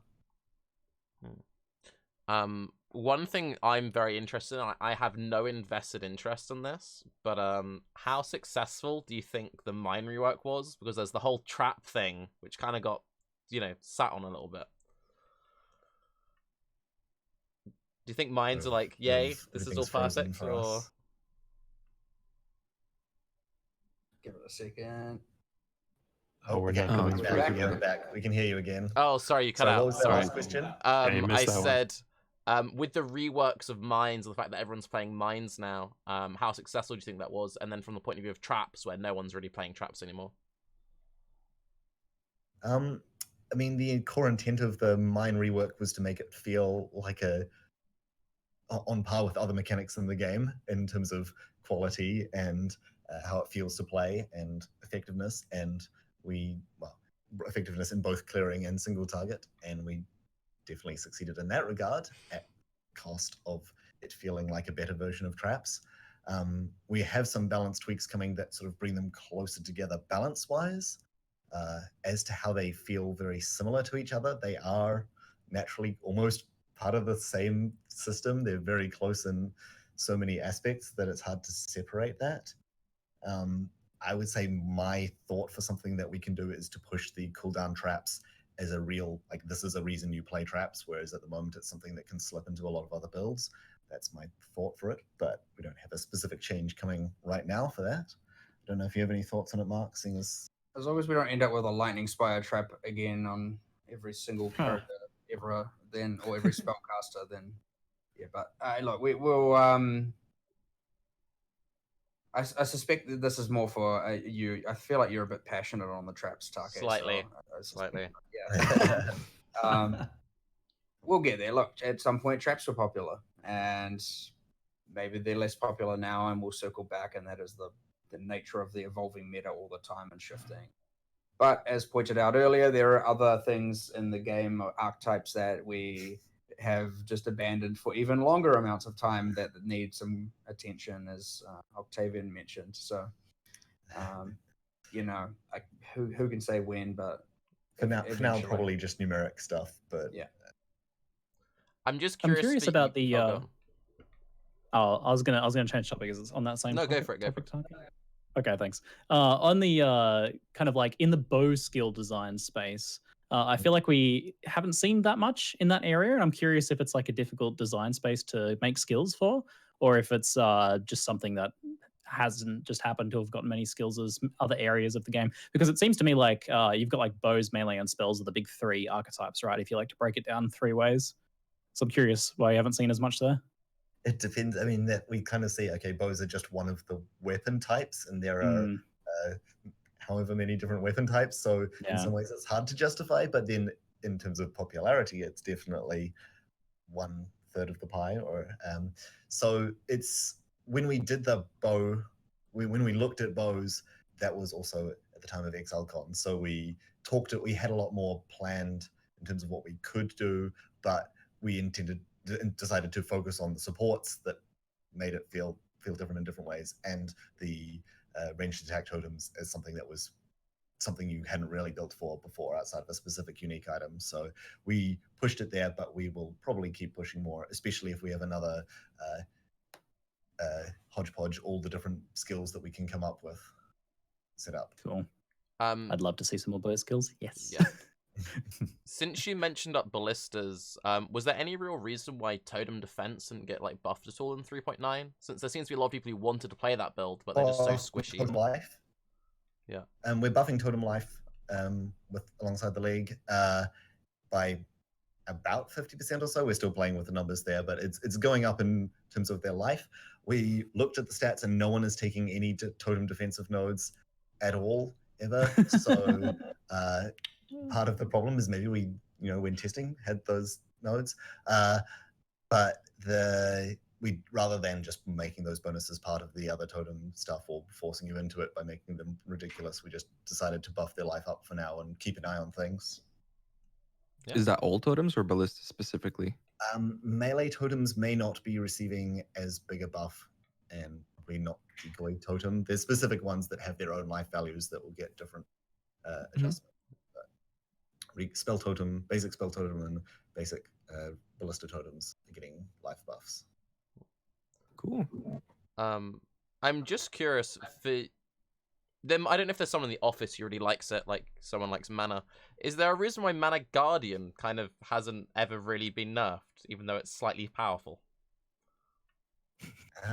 Part of it is that even though it was powerful and some of the highest leveling characters, the highest survivability characters had it, it wasn't really that common in terms of percentage of the player base until quite recently. We've done little tweaks here and there, but it really, I mean, huge number of people are playing it at the moment. This is largely amplified by, and as you see it, where that was obviously a character that was largely focused on defense. And because we added more builds that allow you to get good offense with not so much investment, this is the resultant of what could happen. And this is where, I mean, just making somewhat of an assumption, but I'm, the Herald of Agony and the Summoners are good examples of ones where you can just build completely tanky characters and you get a lot of your damage for free. So it's, but look, we're adjusting it. We're either adjusting those builds, and we are at least making a change to a slight numerical nerf to Radiant Crusade, like the energy shield from Reservation, notable this patch, as well as looking at some of the more extreme sources of mana that are still in the game, because now we're adding builds that get damage based on mana. We're regulating mana. We did some of it in the previous patch, and now we're doing a little bit. So the Spectrums, I forgot the name of the other duel. Dex one and some other stuff that will be in the patch notes. Okay. Can I be a voice of please don't nerf my normal mana build? Because I think one of the problems here is the conversion from mana to energy shield. I don't think MOM is that powerful right now, so just don't kill all the MON builds before they even hit the ground. There's nothing too heavy-handed. That's not. Okay. We're trying to promote more normal mana builds with all these new. Right. That's the goal. So if we're killing mind over matter, we're probably killing everything we're just about to add. So it wouldn't go down too well. Since we've had a bit of a history with like very powerful stacking builds and you having to bring it down and buff it back up, like how do you just feel about stuff like Joffrey's and Shaper's Touch? Because that seems to be where a lot of the problems are coming from. Those are 2 items on the list. Oh. So I mean, yeah, fair enough. Fair enough. Yeah, the patch notes will have more detail. I don't want to. I can't remember all the specifics. Yeah, instead of just going patch notes, okay, let's go back to more like general thing. Last time we had you on, Neon, you mentioned something that there was at one point plans about binding multiple flasks to one button. Then Jonathan said maybe a whole flask rework. Has there been any new discussions on that front? Every single time we come to designing a league, well, can we do an item system around flasks, and then it better justifies the whole thing? And what character development or balance stuff are we doing this league? And then the passive duel system came along, and it's like, well, it's the thing where we have all these options, and we're like, we're going with this and this and this, and so yes, the flask thing again loses priority because we went with some other options. It's not like our view or policy on it's changed. We need to rework them, redesign them, or do something, that's for sure. It's again a bit of a non-answer of I don't know when we're going to be able to do it or when we're going to get around to it, but it still comes up. That's not it's not a case of it being ignored or forgotten. It's just we'll do it when we can, but don't even know what we're going to do, right? That's what we need to discuss and plan for. So maybe 3.11.0, maybe not. We've got every designer has their own idea for what they want to do to flasks, sometimes multiple ideas, so it's also tricky to get us to all agree on something that I mean, no matter what we're changing, someone's going to get hurt by it. Some uniques or something like that. Well, usually it's mostly beneficial anyway, right? Like in the long term, it seems like people's power has been going up no matter what. So I think Yes, we we're don't still need gonna end that. up happy. Yeah. Yeah. I just want to say we are at the 90-minute mark, which you did say earlier on. That's what you needed, Rory. So you can stay for longer if you'd like to, or we could wrap up. It's completely your choice. Coffee hasn't worn off yet. I'm good to keep going a little bit longer. Yeah, I don't, Yep. I don't mind. Let's keep going. Cool. Excellent. Right, Octavian, big brain Tarke's real happy questions. because we don't have questions. Yeah, I saw that immediate panic. Yeah. He needs another question there. Okay, I think we're gonna get killed if we don't just mention it very briefly. Rory, you did say that Neon had some things he might want to say about Atlas. I know you've already made your thoughts clear with the development manifesto and everything. Is there anything you would like to add? You don't have to. We're doing something. So, we hopefully it'll be finished this week and enough that people can tell us how they feel about it. But we wanted to show off a more complete thing instead of just saying an initial idea. But so obviously, 100%. People want to be able to farm an individual map or whatever. This is one of multiple points, I guess, that got brought up. But they want to be able to farm a single map, and there's that whole I don't want to complete certain maps on my Atlas, and then that's why they want cartographer seal so that they can undo mistakes they may make and what. I really want to do it a different way. My main problem with Carto seals is that it directly undoes what the game is implicitly telling you to do. It's also just kind of a hidden thing. But then if someone's going to be like, oh, well, I'm just not going to do this map and this map and this map, and then if I accidentally do them, I've ruined my entire league account. That's obviously very bad as well. Also want to add something that is just benefiting everyone on that front. So where we're at right now is something we're going to have effectively a kind of system of preferred maps, I guess. So per region, you get to pick. This is something we're currently going with, so we're not. It might still develop a bit more. Whenever that you can pick 1 or 2 or 3 maps, and it could be 3 of the same map, to apply a drop weighting to, like a drop weighting multiplier to.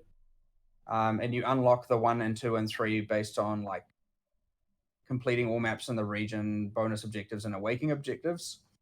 And the idea would be that you can stack all 3 of those on one map if that's what you want, or if you have a subset of maps you like, or let's say 1 T14, 115, 116, and you want more of those. Of course, if you put all 3 on one map, it will make it drop very, very frequently relative to others. So we're trying to do what I like about the system is it's better for every player, even if they don't like, because you might have some player who's just like, I just want a bit more of this map because I like it. I want a bit more of these maps because I like it. I don't just want to run one all the time. And there's one reason I don't really want to be doing the run one all the time anyway, and that's just kind of because it goes somewhat against the kind of randomness of what the Atlas is intended to do, which is you're playing a kind of random subset of maps. So I get that people want to do it. This is where we were like okay with people farming one region, which obviously was too costly, losing 7 awakening levels in order to do it. So we've also changed that. Now you go down from awakening level 8 to 6, but also the map mod effect being on awakening objectives. Lots of key words here.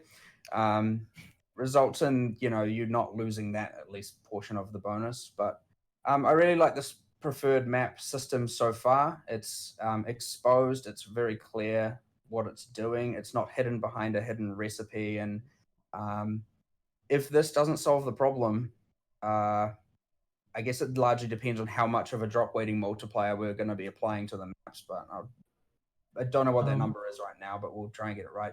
If this doesn't solve the problem of at least that case, then we will find a better and improved or change it, whatever we need to do. It's worth noting that the Nice. tier is rolled first, then the map that you get. So you're not making yourself get more 16s than you would have got if you put all your weighting on the tier 16 map. That makes sense. There's one thing that I'm concerned with the information we already have going into the next Atlas or the next iteration of the Atlas, and that's that the awakening or the scaling of map mods is tied to the woke completion, so to speak, which means that you won't have a way of shutting it off, because even if you take out watchstones, you still get that scaling. So for like a new character, say in hardcore, just hitting maps, you're going to have to deal with the fact that now all of your maps that you're running are however much percent harder. I mean, it's also somewhat hard to say that a new character in hardcore is getting high levels of awakening objectives. They are kind of meant to be I meant more like reroll. a second or third. Yeah. Like, sure. So you've gone through the Atlas with one, and you're on your second or third or fourth character. I see what you're saying. Okay, yeah, that's a fair concern. Probably what we need to do, and this we mentioned this before, is turn down a bit more of them. We probably need to target the base values of the mods a little bit, but don't want to make everything too easy. We might just need to revisit this one as well. I didn't have a very good solution because also taking away awakening levels felt really bad. So even if you were doing it to lose the map mod effect, you're also just losing all those rewards, which was also not good. So there just may need to be more levels of control added here. Yeah, but I mean, I definitely agreed. At least some of the mods were too problematic when they were, the whole ignite going from avoidance to immunity. Yeah. It probably over penalizes poison builds, and I've seen some of the concerns about that. They are valid, and we're at least addressing some of those. But hopefully more people can point out the bad ones. But yeah, that is fair on the especially on the hardcore reroll case. I don't have a great solution off the top of my head, but I mean we'll give it another looking at. But yeah, I'm not too sure. Briefly on that point, and also I'm just gonna say, like, for the last hour I've had people screaming Atlas. The system you've proposed seems to have made everyone much happier, so that sounds like you've got the right system there. Chat was loved very it. happy. They Sounds good. liked that a lot. Talking just about the map mod thing specifically, so in the manifesto you said that the avoid ailment mod might be looked at. I'm just curious how you feel in particular about the dodge, block, armor evasion things, because they seem to kind of cripple those builds like pretty extremely. I don't know. Yeah, well, that's what I was saying earlier. We probably need to go over. Well, we will go over more of the mods and go, what are they with here and what are they with effect, and is that just too punishing? I get it. In some cases, it's meant to be that the mods are doing exactly what they're intended to do. That you are, being punished for rolling certain mods. So we don't want to take that away, right? It shouldn't be that, a map mod is seen as nothing. They are meant to make the content harder. So from just like a design point of view, though, I'm curious where, and this is just purely philosophical, like where do you draw the line between something which makes your character worse and something which makes the enemies harder? Yeah, I get that. It's true. Either way, same point. We have to look over all the. We have to make some changes and do some revisions. Yeah, which again should have been done in 3.9.0. I mean, it was an obvious problem with at least some of these immediately during 3.9.0, but not to use it as an excuse again. But that was chaos. You could. All I'm saying is that you could really make it up to all those ignite builds if you just make it so that delirium mobs proliferate on corpses. Just saying. He's desperately trying to save his league start. Yeah. Pretty much, yeah. I mean, I trust you guys, but it does seem like it would be. Oh no, I trust you, but yeah, it would be nice to have the corpse thing. Never a good start to a sentence. Okay, yeah, to no, solve I did it. Raiz's problem, I can't take it back. Neon, what's your league start? We'll give Raiz his build. Please say Essence Train. Gonna play Aurabot. Someone knows I play Aurabots every link. That depends. Nothing to do with why Mana Guardian didn't get changed all this time at all. Completely unrelated. I don't know. I actually don't know. I'm generally very indecisive until I actually go to make it, and I spend just as much time trying to think of some sort of character name that has the word ruckus in it, and then an equal amount of time picking a build. But yeah, I mean, I often just go support because I have a bunch of people I'm playing with, and it's just a good way of making that more enjoyable, I guess. But I also just like playing it. I don't know why. I know a lot of people despise it, but I'm not sure. It's quite fun. I get to focus on looting. Then, What about you, Rory? Do you have something in your pocket, or? Sure. Probably cold dots. I kind of need to play something that I know is good, but not too many people are playing. Just just so I can get the better items. But yeah, I generally don't have as much time to play since I had my kid, but I've been trying to play a bit more recently. Got to 90 for the first time in quite a while, so that's a shame to admit. But it's done now. And this time 100, right? Yeah. Nice. I don't think my wife would like that. It's fine. You can do it. Hey, I mean, if you've been following Reddit, it doesn't take more than 3 hours anyways. Exactly, yeah. That's kind of what I was alluding to earlier when I was saying Delirium could be insane at the top end. Yeah, anyone got a Headhunter I could use for my league starter? Easy. Raiz or Niggy, since you probably had to talk about this more about the SSF race and stuff, do you want to maybe ask something about the influence, since you know how it works properly? Ask about the influence. The influence? I would have thought I should have brought Steel Mage on. Hang on, wrong I mean, cast. sure.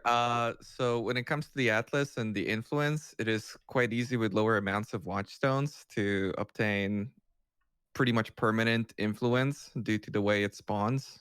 Yeah, that can be pretty tricky. The problem is also that you obviously have access to the Conqueror hideout very frequently as well, which is essentially a free map granted without mods, but still incredibly useful. We are fixing that. On repeat attempts of the same Conqueror, you won't get influence in the maps again. It's really weird. If you legitimately fail it and then redo it, but I mean, bit punishing to people that actually fail to conquer. But yeah, it's unfortunate. You have to either have that happen or not allow the kind of exploit case, and you just have to make that decision, or change the system in a more drastic way. I feel like exploit is a strong word in this case. Clever exploit mechanic. I air quoted it. I clever use of mechanics. Okay. Okay, that's quite satisfying, I think. Sure. On the random question topic, I'm curious how concerned you folks are about Stormbind teleporting you into porcupine packs with the mandatory teleport aspect of the skill. We have actually, as of yesterday, removed the teleport to see what happens.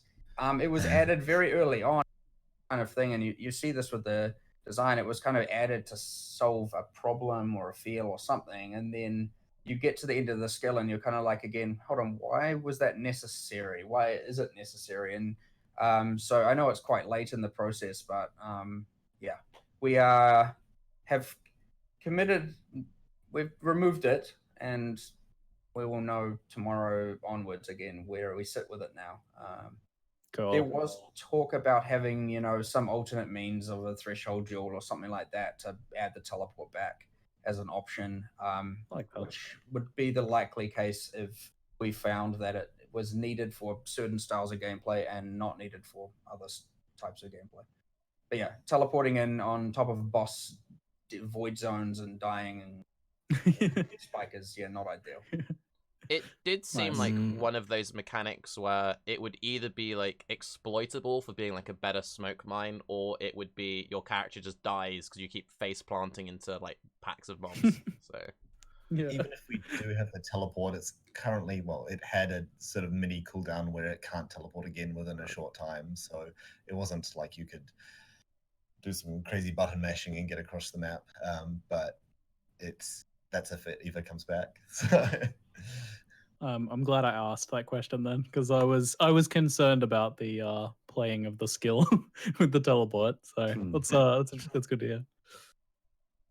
Well, since Tarke brought up SSF, I think everybody would kill me if I didn't ask about the bears in Delve.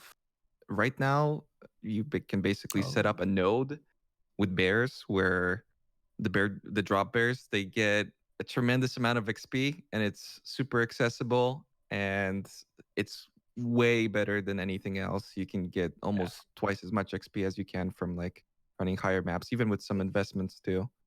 Is this the you intentionally don't complete it so that you can? Yes, Okay. you log out right before. We have something that will, much like you accumulate loot and incursion, we will accumulate XP and then distribute it at the end of the encounter in Delve as well. Aha. Oh, It's not. Got him. I don't know if it's 3.10.0, but it's come up before. I'm not sure. I need to follow up where that's at right now. that would be really, really cool. Just saying. I'll The sooner follow the up with better. that and see where it's at. I can't recall who it's with or where, but it came up with the Beyond encounter in the past, and yeah, the drop pairs. Please let us know. The growling den. Growling den. Yeah, something.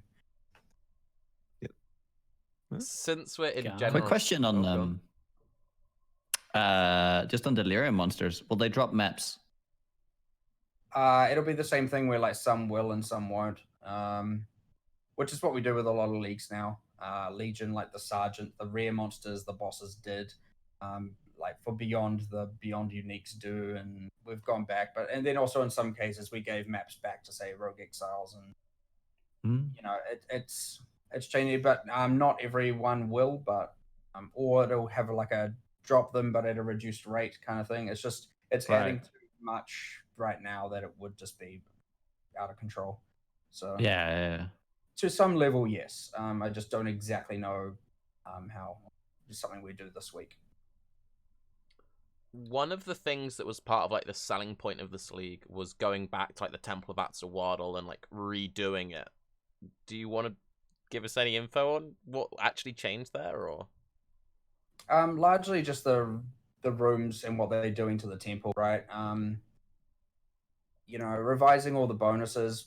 We're not changing rooms like say the corruption room, but we are changing, you know, the less popular ones, the ones people didn't really care about.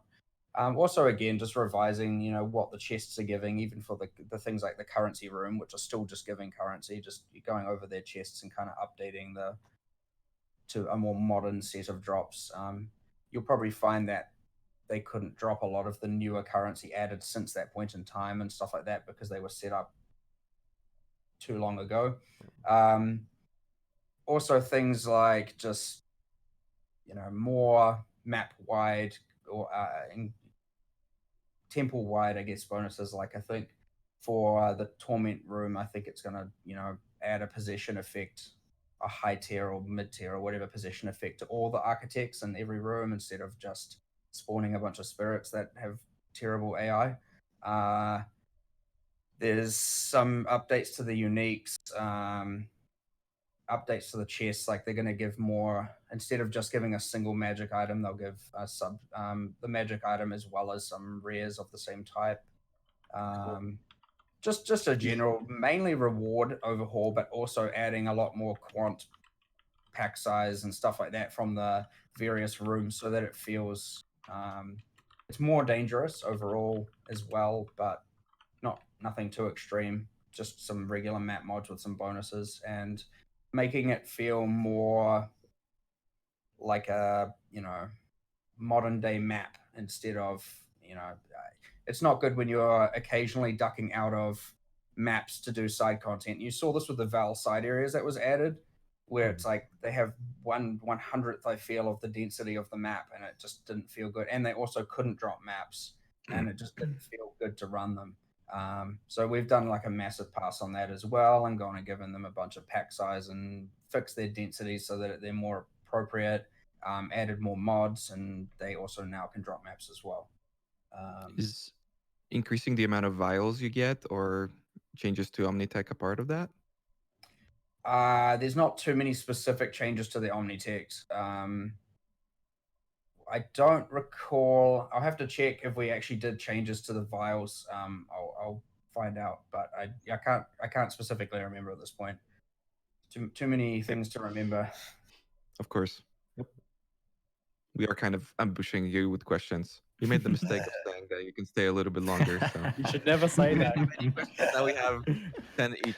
If you hadn't asked us to say, you wouldn't know about the map favor thing. So Ziggy had something, I think. No, you got most of my questions. The bows, the Stormbind teleport, which I was afraid to ask about, to be honest. I'm glad I did though. I am curious. What about? Well, Raiz, you hold up just a minute, mate. Yeah. I am. Well, you said I am curious. I am curious about how you've done like the combo stuff with Baeclast and Frost Bolt, Ice Nova, and stuff like that. Is that something you planned on doing in other areas of the game or combo skills like that? we definitely don't want to say every build has a combo thing going on because it's not for everyone. Yeah. It's the intent is that every time we do it, it feels different to the last time. And I do think the blade spawning stuff feels quite different from our existing ones. And we'll do it carefully as well, especially seeing as usually the way you play a lot of those things is with triggering stuff or doing casting unsupported skills, which is not great, but yeah, something that less supported skills, like only having, we want to, especially with PoE2, push more multiple 6-link stuff. Nice. Sick. That's, yeah. Awesome. Sorry, I didn't let you finish. Yep. Oh, that was it. Okay. that like you said earlier, that's like not for everybody, the Frostbolt Ice Nova playstyle and stuff. And that is one of my concerns going into PoE2, where you're going to have all this gem space. And there might be some players who just don't want to use it. You know, like there are people who play Aberrath's hooves. Like there are some folks who don't want to press a button. We have some vocal players in the office who are really lazy, so don't worry, we got them covered. You know who you are. Do you have any plans on making brands maybe more of an archetype rather than just the 2 skills that we have right now? Yep. That's all we can say right Good. now. Thank you. Nice. we cannot. That's awesome. It wasn't ready for. Well, it's not done at all. So, but soon. I am very happily awaiting metal brand.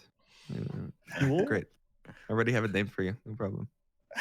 This is kind of a problem with some of the archetypes as well, where we ended up we're like, here's this archetype we're doing, and then we ended up only releasing half, or if not that, of what we wanted to do, and it's like, well, it's not really an archetype now, is it? We had a whole plan for rage skill. We had all these rage skills planned. And now we've got like one and a bit. So. The other downside, of course, is then we feel like we're trying to force things as well, which is the change to how we were developing skills this cycle was in a way where it's like, okay, if we're saying we're doing this archetype and then we end up making all the skills and they all just kind of fail, we still feel like we're forcing it, and we have to force it because we can't not release the archetype, and then you end up with some stuff that it's either it didn't go the way we wanted it to, or there's one skill that you play among the set, and that's what it cares about. Not to say we won't ever revisit it or iterate or do it again. I think it's just more waiting for the right idea or extrapolating a good idea into it. Maybe Stormbind or some of these other things end up being like, you could make a whole set out of this. Let's expand it and make it a thing. One thing that some people, all 3 of us, feel very passionately about is hideouts and the current fact that you get 0 favor. I just want to mention it. It feels kind of weird that we have this sort of end game that you can sink so much time into, but if you're a newer player, you can't, and it's just a weird system the way it currently works. Yeah, it's not something either of us have really touched in quite a while, so maybe we'll take a look at it. Yeah, we just need I don't even know where it's at really. I know it's such a low priority thing, so it never sees any attention. But basically, it's the one thing we didn't have to worry about, but now we got to worry about it. So good job, Tarke. We got it. Well, It just means definitely no flasks for like another. we can cancel Flask League. Just very briefly, it's one of those things where for the average hideout that gets posted on these like hideout sharing websites, you would have to do like thousands of maps to unlock the favor to get the thing. So if you just upped the numbers or lowered the costs, that would be all you'd have to do. Yeah. We'll have a look at it. Yeah, It's it's just- just something. Yeah. Okay. Smooth, Tarke. Smooth. The flasks. Nobody saw that. Well, on that thing then, if no one's got any further questions, I'd like to. Noogie, I go have on, one. Noogie, go on, Noogie. I have yeah. I've been. So Delirium. Can we Delirium like the Congress and like Sirius? Not Cirrus. Ooh. Not that it would really do anything.